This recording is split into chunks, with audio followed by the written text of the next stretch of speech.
Thank you very much to Professor Peng for bringing us together at this Shanghai forum. Secondly, the presentation that I have is on population dynamics and human capital in Muslim countries along the Belt and Road countries. My presentation resembles that of Paul, but it seems that he has had a lot of money and I didn't have any money, so I've done it without money.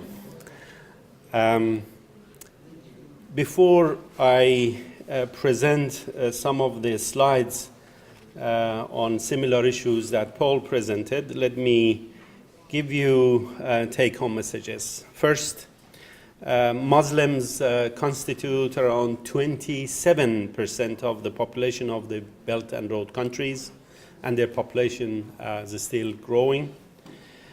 Secondly, Muslims have had high population growth, and this has led to a very young age structure in many of these countries, and thus they are experiencing demographic window and demographic dividend.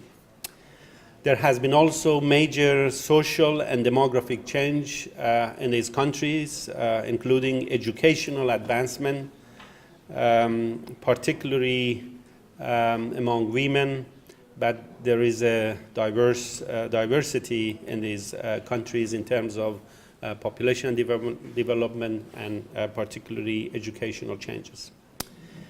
Although these countries are experiencing a demographic dividend, but there is a profound challenge in these countries to reap the demographic dividend.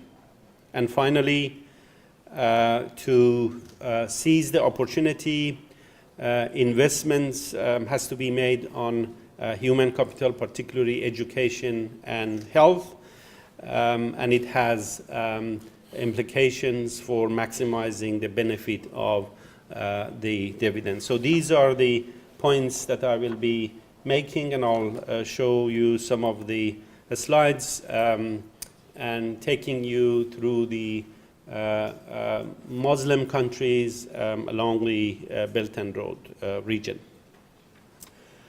This slide shows that of the 7.3 billion world population, there are close to 1.7 billion Muslims.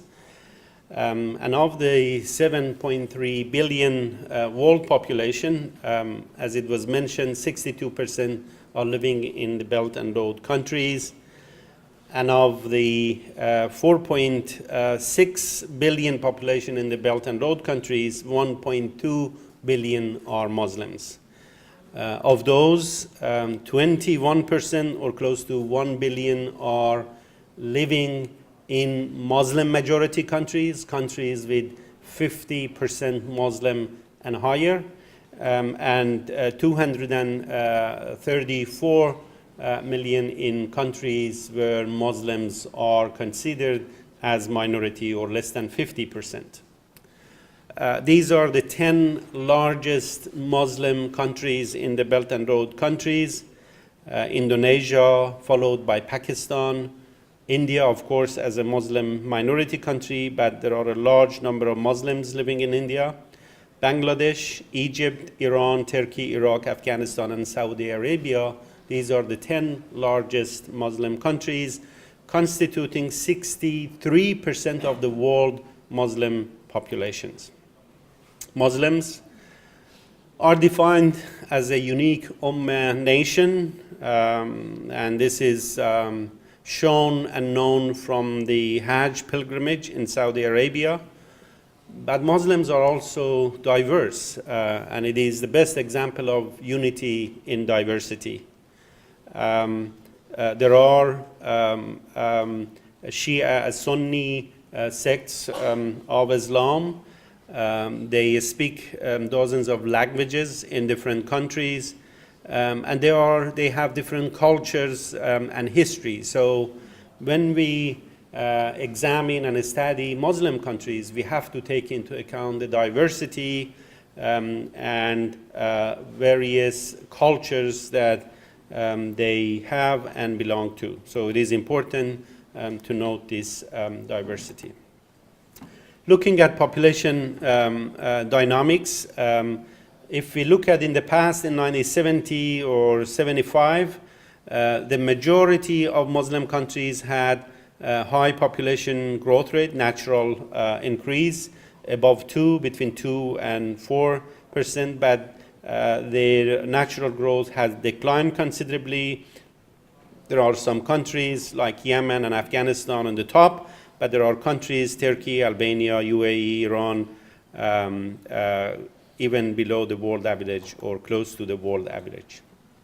The high population growth was due to high infant mortality rate or mortality, but again, IMR or infant mortality rate has declined, and as you can see, many of the countries, Muslim countries, are now below the world average in terms of infant mortality rate. And examples are Turkey, Iran, again, UAE, and on the top we have Pakistan and Afghanistan as having high infant mortality rate. This is also showing different levels of infant mortality rate from 70 per thousand, 50 per thousand in Yemen, and then on the other hand there are Qatar, Oman, Malaysia, Bahrain, Lebanon, Kuwait, Turkey, and Iran as well.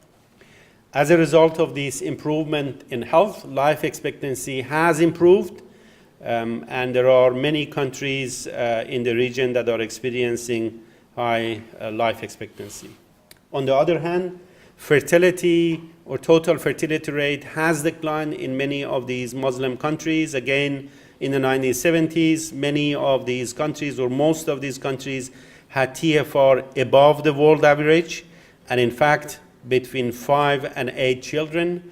But during the 1980s and 90s, fertility has declined, and several countries are again experiencing fertility below the world average and are below the replacement fertility.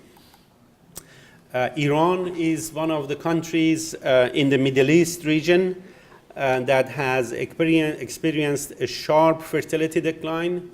Fertility has declined from around 7 children per woman in 1980, beginning the Islamic Revolution, and it was high until the mid-1980s, but it started to decline by 1990s, and by the year 2000, Iran reached below replacement fertility, and fertility decline slowed down considerably, and it has been experiencing the decline since then, but very slowly. TFR has reached 1.8 at some stage, but in recent years, due to the pronatalist policies implemented by the government, fertility has increased to above 2 over the last 2 years.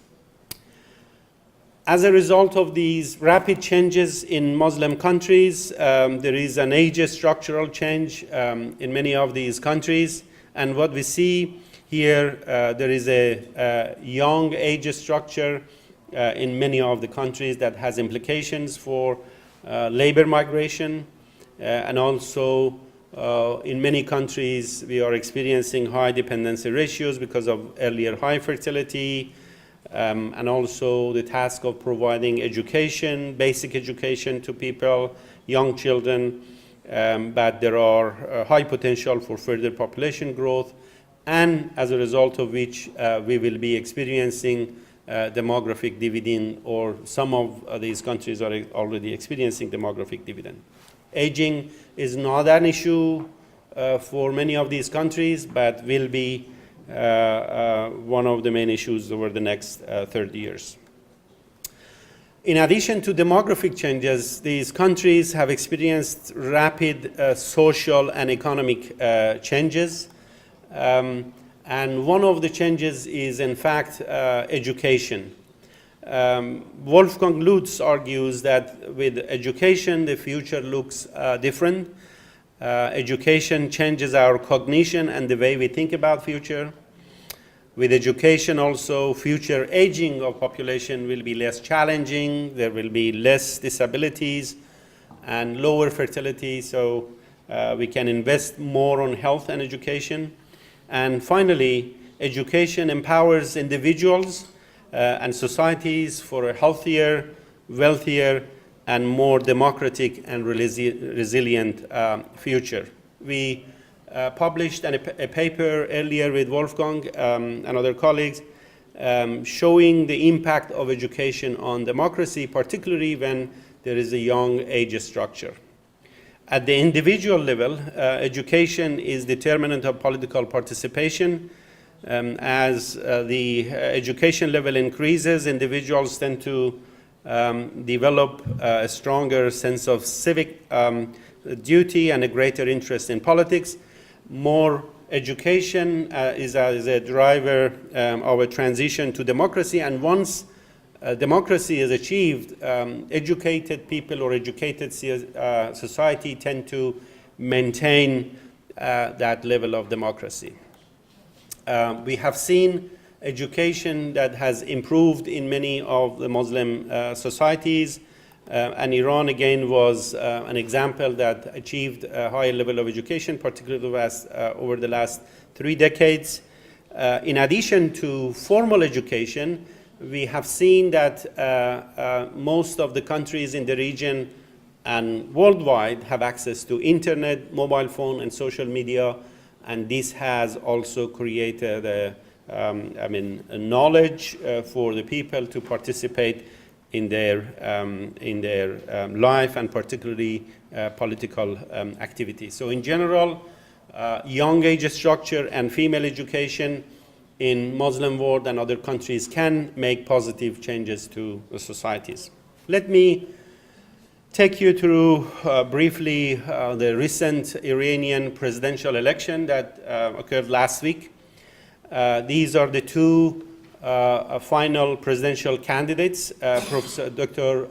Hassan Rouhani was from the Moderate and Development Party, and Ebrahim Raisi was from the Conservative Party. The slogan of the Rouhani was basically "Once again Iran," and the other one was was "Dignity and Work" by Raisi. The Conservatives tried and made every effort to criticize Hassan Rouhani, but Rouhani's supporters and the government tried to mobilize people, particularly to understand the society well and bring the youth and particularly the educated on board, and we see the result a bit later. This is the song that was basically repeated over and over during the Rouhani period, the campaign, and "Once again Iran, once again Iran, once again Iran," and there are other clauses in this one. Let me show you this clip and you enjoy it. This is the Azadi Sport Stadium, and you see the important participation of the youth.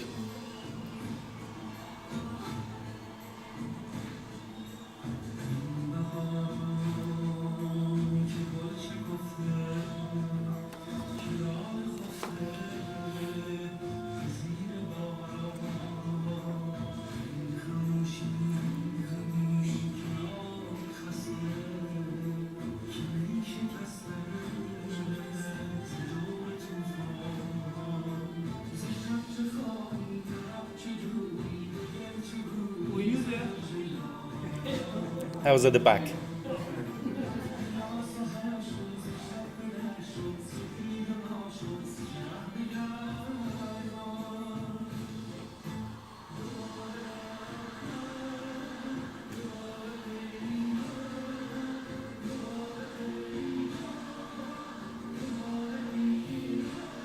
Once again, Iran.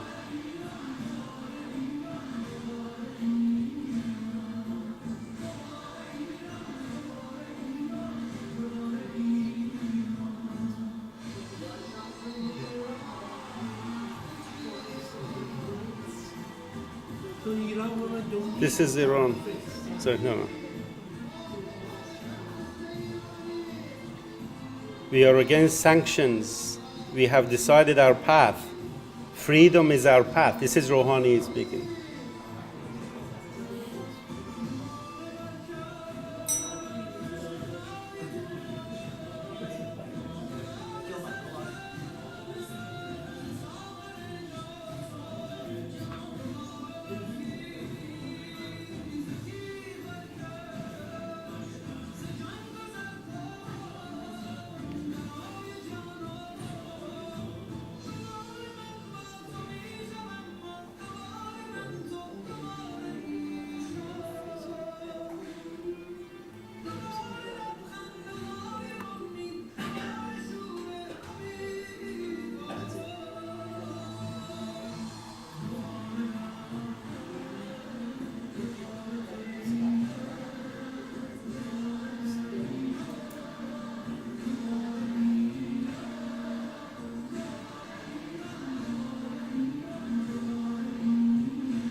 This is the result of the election. So you see Hassan Rouhani winning all the provinces, and what we believe is that the impact of education and particularly the younger generation. The challenge now is in many of the Muslim countries youth employment. This is the female labor participation that Paul was mentioning. Many of these countries are experiencing very low female labor force participation. And in Iran also, this is the employment rate, but you can see unemployment and particularly the low participation of females. So in conclusion, there is a demographic dividend in many of the Muslim countries, that there is an educational gap between men and women, and particularly occupational gap, and the consequences of not reaping this demographic dividend will be severe in the future. Thank you very much.